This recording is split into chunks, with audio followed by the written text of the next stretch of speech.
বাংলা বিনোদন অঙ্গনের সাম্প্রতিক আলোচিত বিষয়গুলোর মধ্যে অন্যতম হয়ে উঠেছে অভিনেতা ফারহান আহমেদ জোবানের স্ত্রী নির্জনাকে ঘিরে তৈরি হওয়া বিতর্ক। মেরিল প্রথম আলো পুরস্কার অনুষ্ঠানে স্বামীর সঙ্গে তার উপস্থিতির পর থেকেই সামাজিক মাধ্যমে তাকে নিয়ে শুরু হয় ব্যাপক আলোচনা, ট্রল ও কটূক্তি। বিশেষ করে তার পোশাক এবং ওড়না পরার ধরন নিয়ে কিছু মানুষের নেতিবাচক মন্তব্য দেখা যায়।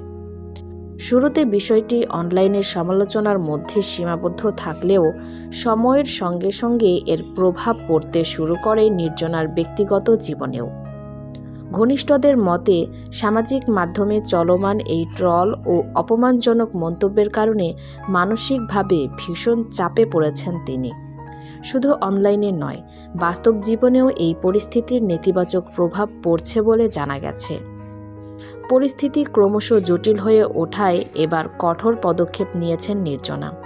জানা গেছে তিনি ইতোমধ্যেই আইনি সহায়তা নিয়েছেন এবং বিষয়টি নিয়ে প্রয়োজনীয় পদক্ষেপ শুরু করেছেন। তো ভিউয়ার্স, এই বিষয়ে আপনার কি মতামত? কমেন্টে জানাতে ভুলবেন না। সবাই ভালো থাকবেন। ধন্যবাদ।